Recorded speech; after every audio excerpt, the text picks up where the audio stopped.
February 20th, 2024 to order. Request all phones be set to silent mode. Roll call. Chairman Wilson, I'm here. Board Member Cross, Here. Board Member Johnson, Here. Board Member Nesser, I think I'm here. Board Member Soller. I'm here. You have a quorum. Thank you. Approval of minutes for the January 16th meeting. Do I have a motion for approval of the minutes? Your Honor. Yes. Chair. I move that we accept the minutes from January 16th, 2024. Second. Moved and seconded. Roll call. Board Member Cross, Yes. Board Member Nesser, Yes, Board Member Johnson, Yes. Board Member Soller, Yes. Chairman Wilson. Yes. Motion passes. District managers report. No report, Your Honor. All right. District directors report. Mike. Good evening, Chairman Wilson, members of the board. I have a presentation to give you some updates on what's happening throughout the water district currently. So we recently are in the process of purchasing a property adjacent to Well 8. Well 8 is off Coconino Avenue, just north of Southern. If you're not familiar with that, I have a picture coming up here in a little bit later. The developer reached out to us. His property was a small parcel. It's adjacent between our well site and adjacent apartment complex. He was looking to sell it because he could not develop it in the way that he wanted to. So he reached out to us to see if we were interested in purchasing this property. His original asking price was $155,000. We did some comparable properties report, and the final purchase price was offered at $123,500. As you can see here, this property was located off of Coconino, just north of Southern. This is our Well 8 site. Pretty small site to start with. When the well was developed originally, we had to take some rain for rent to a nearby storm drain, which is over on Idaho, to pump this and develop this well. So we didn't have enough property to drill a dry well, repump that well, and take care of that at that point in time. Development is happening in this area. Right here to the north, there's a new apartment complex, if you're familiar with this area, going in. So we thought at this point in time, this was a good time to purchase this property so we can get this well back in service here, put a dry well in, and then pump it so that we can develop it properly and get this well back in service. So it had a fair market value for this price, so we're looking to move forward with the purchase of this property for Well 8. Just kind of keep you informed of what's happening. Any questions on this property? Nope, don't see any. Or hear any. Okay. As you guys are aware, last year, at the end of the year, we were starting to rehab Well 5. We found several holes in the well casing and the gravel pack, which is the filter media that holds back the dirt and solids from coming into the well, was starting to come into the well. So during that point while we were still pumping, we didn't notice that we had some issues. It destroyed our pump. As we went and did videos of the well, started to rehab it, we had larger issues than what we thought originally. This well was drilled back in roughly about 2005 era. The initial well on this site collapsed during a time that we had to go out and purchase or rent a surface water treatment plant that cost us millions of dollars to run and operate for 6 months to a year while we drilled a new one. We don't want to be in that situation again, so we're looking forward to rehabilitating this well. So what we're looking to do is currently there is a 16-inch liner casing that's in that well. So instead of letting it collapse, that we have to drill a whole new well, we're looking at sliding a 12-inch liner inside this well. It produces roughly 500 gallons a minute, so easily a 12-inch liner can handle that water coming into it. So we're looking to add that liner in here to stabilize that well again. Roughly, at a cost, go ahead, Mr. Cross. What's the liner made of? So I'm going into that right now. So our existing liner was just carbon steel. The new well designs that we have are stainless steel. That's what they're recommending again in this case. We have some other chemical reactions going on in this well that we've seen it deteriorate so fast. Usually a well lasts 30 to 40 years. This one only seems to last 15 to 20 for some reason. So right at that time frame, and we want to make sure that it lasts for another 30 years if we put this liner in there. So we're recommending stainless steel. Also, we're going to have to replace that gravel pack that was in there. So we'll, between that liner, back up here. So between this liner, we'll put a new gravel pack in. Some of it will go outside this, because when we do this, we're gonna go down, we're gonna perforate the existing liner to make sure that we don't have any restrictions in the future if the well decides to plug from calcium deposits or different things that could happen. So we're gonna put a bunch of holes in it, and we'll slide this new liner in, and then we'll gravel pack between the liner and casing so that we can get that filter media back in so that we can filter out those solids that come into the well. Then we'll redevelop that well. The decision that we're making here is, instead of purchasing or drilling a new well at roughly $1.4 to $2 million, this would cost us about $750,000 to rehabilitate this well to keep it in service. So a little less than half the cost of drilling a new well.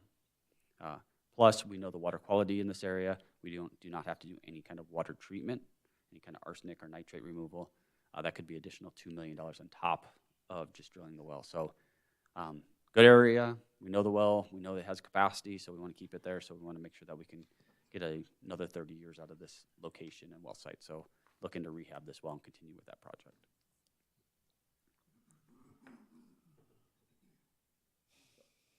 Any questions on the well rehabilitation or anything like that? I know it's expensive, but looking at the overall scheme of things of what a new well, we do have this year's budget for $1.4 million to drill a new well. We're going to have to postpone that project to do this project so that we still have those monies to cover this project that we're currently doing. Just to answer that, okay, how long will this last, the $750,000 rehabilitation? Roughly about 30 years. 30 years, and a new well at $2 million would last? It'd be about 30 years also. Okay. So we're basically in a new well. We're not doing the borehole that it takes to drill down in there. We're just putting the casing inside this because we have an existing one. And how long will it take to rehabilitate this well? We're hoping to have this back online by the beginning of May. So we're here for summer production. Okay. We do not need it for summer production. It's really redundancy to our surface water treatment. But in the case that something goes on with the CAP canal, we do have these available that we can start pumping groundwater if we had to. Okay, thank you. How many other wells do we have? Currently, we only have one other one, well 6. And we have well 8 we just talked about. We do have a new well that just was drilled by the developer, well number 9. But that one's not online yet and won't come online until later as they develop more homes down there to help back up the supplies, surface water supplies that we're initially will be serving them with. Okay. No other questions? And then system updates from to the south. Just kind of, we talked about this in the past. As you guys are aware, we have 600 new homes down here in D.R. Horton, which is this area here. Most of this area already has sewer and water lines in it. So home sales are still continuing. This area in the blue here is Blossom Rock, which they've started building their models. Roughly about 20 to 25 models going up currently. Just north of there, they've started moving dirt for phase 3, I believe it is, of D.R. Horton. So it's getting closer and closer to our project. And we have to build facilities to service these customers. So I just want to bring you guys up to speed on some of our developments that are happening out there. We have some nice pictures and some aerials that Matt came out and took for us today. So I just want to keep you up here. As you can see, here's the development again. Here's the next parcel's already under design and under construction here with dirt moving there, all the activities going on. So this is roughly 1 square mile currently. And then there's 5 home builders over in this quarter section here. So homes will probably go up a lot faster than just the 1 home builder we have currently going. Okay. So over the last 2 weeks here, treatment train 2 and our treatment facility at SALT, our superstition area water plant, has came online. We've been testing it and taking our water to our retention basin currently so that we can prove that our design works. That has been underway for the last 2 weeks. So we gathered all of our data. We're putting it together to get our approval of construction from the Arizona Department of Environmental Quality, which allows us to put that water into our system. The final treatment plant expansion won't be complete till the end of the year. There's some electrical backups and some different things going on, but we're working through that. But we did want to get our treatment train up and going so we do have that additional capacity as we move forward. last summer, beginning in roughly May, we turned our plant all the way up to our 2 million gallons a day, and that continued until the end of October. And then we backed it off a little bit, but we're still right at that capacity. So this gives us another 2 million gallons a day. So we'll have 4 million gallons a day available to us as part of this project.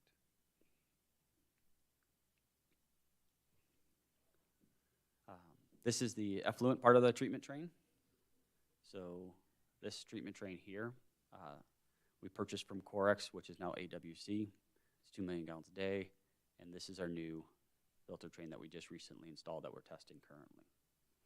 This is the building. I think most of you guys have been down to our treatment plant in the past. If you guys haven't, as construction slows down here, end of the year, more than welcome to have you guys come down, give you a tour so you guys understand how we do our treatment process and how we treat water here. This is currently our treatment train 1. This is the top view. So the water actually comes in upflow through the clarifier here and goes into this trough and then goes down here to our polishing filters, which finish off our treatment process. This is the new filter. Exact same filters as you can see. Currently we have 2.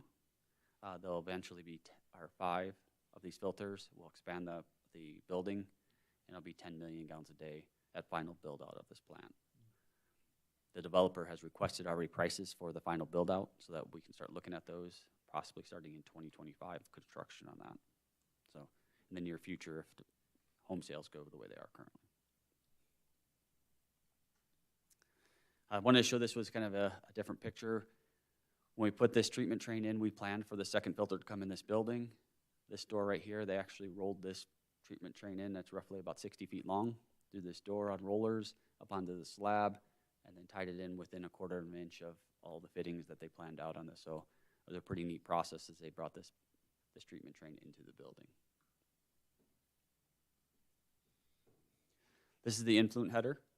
So this is where our raw water comes in from the CAP canal, comes up from the ground and then goes into the bottom of those filters, then floats. The water comes up through them, as I explained earlier, and then over the troughs into the polishing filters.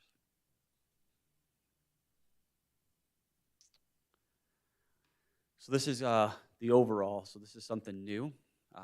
We're in this building you can't see here, but this is our new raw water impound, roughly 2 million gallon raw water impound. That is part of this expansion. This is the CAP canal, and this is Ironwood going over the CAP canal at this location. Our pumps are hung off the bridge currently here, and we pump our water north. We're going to be into our strainers that are currently located here, which now we're going to have the option to bring water into this raw water impound. What this allows us to do, if a car goes in the canal upstream, something happens, contaminant happens to go in the water, we're allowed to roughly today pump for 12 to 24 hours of water from this impound rather than take it from the CAP canal. So that's kind of our plan here. If we do have other constituents in there that float or sink faster, this is kind of a wide spot in the canal that would allow that treatment process to happen just generally in that wide spot rather than it flowing into our treatment process. Any questions? Yeah. Okay. How often do you have to deal with vehicle contamination upstream from us? Luckily, we haven't had any Okay. at this point in time, but there's other things that have been in the canal that we don't say much about that, either dead fish or other things that could happen as part of that. Sure. We do have some things. There was a large diameter pipe that goes under the Salt River. They took that out a couple years ago, and as part of that, when they brought it back online, they had to dredge the pump station they had there. When they dredged that, it stirred up a bunch of solids. So for 2 or 3 hours, we had a large slug of turbidity come down the canal, or dirt, that we could have turned off our pumps there, let it bypass for a while, and then just pumped from our raw water impound so that we didn't take that into our facility. Good. Okay. Thank you. This was the treatment train that we were talking about earlier. This is the building that houses all those. So currently the 2 filters are in here, and then we'll expand over to this area in the future for the next 3 treatment trains. We have an overall here of our whole entire site. As you can see, we're getting closed in here. We put a maintenance building in here to store our media, pumps, and other spare parts that we need required for our surface water treatment plant. We are building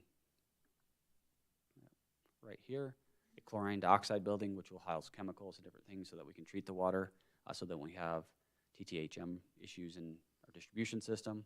We installed chlorine dioxide a few years ago, but now there's a temporary solution. Now we're making it a permanent facility at this location.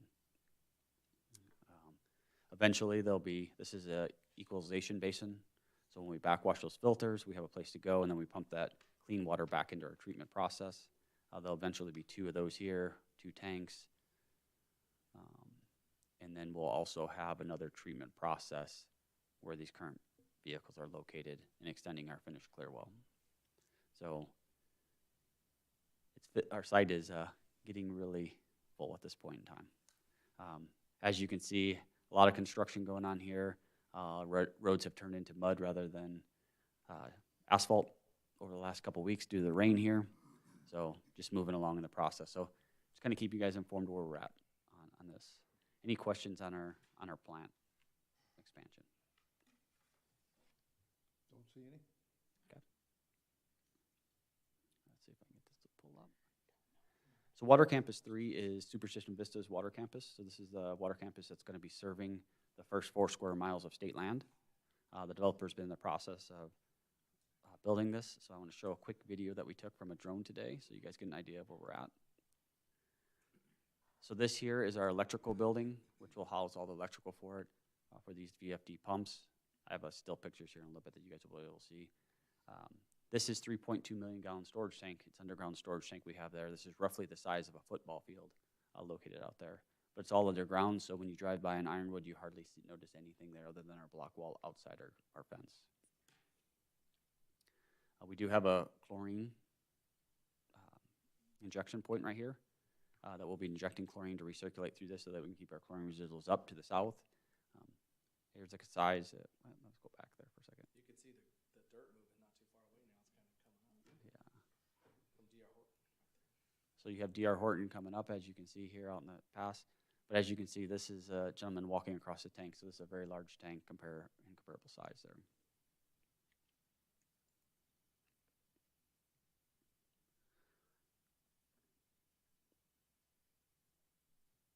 In this location adjacent to the tank, there's a plan for another 3.2 million gallon storage tank that will go here.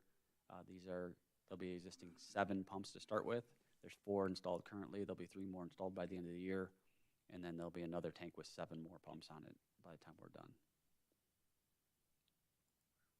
What's your build-out time? 6.4 million gallons of storage and roughly up to 16 million gallons a day we can do from this facility. You have like an end date? Don't know. It's all going to depend upon development.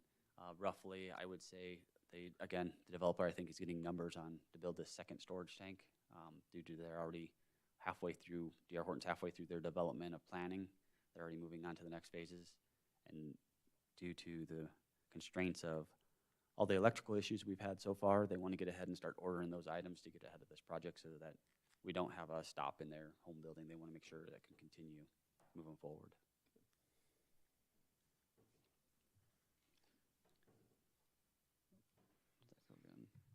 Question.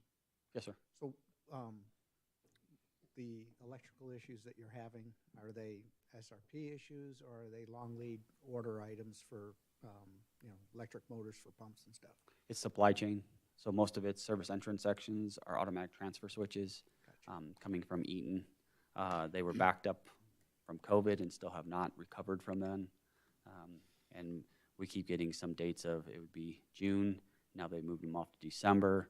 And this has been roughly, they issued a PO over a year and a half ago for these items. So typically in the past, you could get them in 6 months.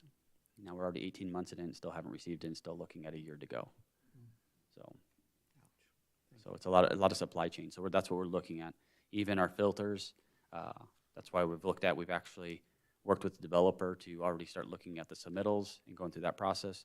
They said the earliest they could provide new filters to us was mid-2025 at this point. So again, if development goes today the way it is, we would be almost at capacity by 2025 with all the new homes going in down there, and those filter trains would be available. And if we ordered them then, and it was 2.5 years out, we could never meet their demands. So we're trying to plan for the future here as we move forward with them. And they're being a great partner with us at this point. Very good. Thank you. questions? Okay. Any other questions on development down there? Not on development, but somebody did ask me about the water leak down by the Walmart. Do you know anything about that? Coming from like the pipes by where the backflow valves are? That's an Arizona Water Company, but typically those are backflow preventers that discharge. What happens is they get crusted up over time, and then something will happen on their side. It'll start dumping, and then it won't be able to seal itself up. They'll call out backflow specialists that will come out and rebuild that backflow assembly for them and take care of that issue. I did notice that. I drove by it the other day that it was dumping water. Okay. Every now and then we'll have it happen here at City Hall out front. You'll notice, and some other issue around the city. You'll notice So those that's things. not AJ Water, that's Arizona. That's Arizona Water Company. Okay. But But they're all the- working on it, right? correct, and all of them, they're aware of it. It's not their facility. That's actually the property owner's facility. Those backflow preventers are. So we have to reach out to those owners and request that they fix those, usually promptly, so that we can maintain service to their property. All right, thank you. And Mike, would you say that we just need to know about this so we can get that over to Arizona Water? I mean, it's one of those things, like a lot of things that we do. If you see something, say something. Just let us know. We work closely with Arizona Water, and folks will wonder why are we wasting. Yeah, that's Right. what it came in as, there's water flowing, why aren't we shutting it off? And I don't know whose it is, I'll ask tonight. Yeah. So, yeah, they constantly will reach out to us, or we'll reach out to them when we get a phone call in about some water coming out of the ground or something happening out there. On our Verde project, just to kind of give you guys an update, Brian and I have been working on that also. So the dam project's well underway. We're in our environmental assessment right now. We just sent them a letter for commitment of the project. Our funds for that project is roughly going to be about $22.5 million to purchase those water supplies from them. In our water acquisition fees, we roughly have about $12 million from new development currently. With these next phases coming on, roughly I get another $10 million. So we think by 2027, we should have roughly about $20 to $25 million in the bank to purchase this water when we need to start giving funds to SRP to start funding that project. So we're working through that process with them currently. So this is a very important point that when we talk about your policy, longstanding City of Apache Junction policy, the growth do its very best to help pay for city services. So the concept is that we have established that those new residents are going to need these services, and it includes water lines, operationalize it, but it also means acquiring water rights. And that's why we have these impact fees. We sometimes call them impact fees, but they're development fees. They allow for us to build parks, libraries, allows for us to do land for police station, purchase of that, but also water lines as well, and also water procurement for the wet stuff. That's really important as well. So you're getting there, and your policy of managing growth in this way has been very smart through the years to have that ability to have that new growth. So when residents ask, how are we paying for this? Well, those future residents are going to be paying for it over a long period of time. As we discussed, this is kind of a generational project. The dam probably won't be finished till 2034, so that'd be the first time we'd ever expect to see any kind of water supplies from them. So it's a long-term, this is a 50, 100-year project that we're purchasing into as part of this development of it. And will relate to my wonderful story is the aspect is, when I first came on city council, and we were talking about purchasing the Indian water, the lease for the Indian water, and I asked the question, do we need the water right now? And they said, no. And I said, well, why in the heck are we going to be spending all this money for this water that we don't need? And they said, for the future. Well, this water that we got back then cost us how much? $3 million then. Okay, how much would that water cost us today? Roughly about $10 million. So Almost it 3 was a times the good price. investment. Should have bought more. Shoulda, woulda, coulda. Yeah, it's That's why you need to buy your parts now too, because nothing's going down in price. Correct, and that's why, as Brian was saying, it's great to see that long-term vision of water supplies. This helped us bring state land to sales, to bring new development in here. If we didn't have those water supplies, we wouldn't be able to do anything we're doing currently. So really appreciate all the hard work you guys put in and support purchasing additional water supplies here at the district. Okay. Okay, that's it. District Treasurer's report. No report tonight. Okay. And I will adjourn. Hey, for the map, you know, when you think about it, getting the water business, your guess will never go Bambi wasn't talking. ever. I only asked I'm hoping one with the question. snow and stuff, we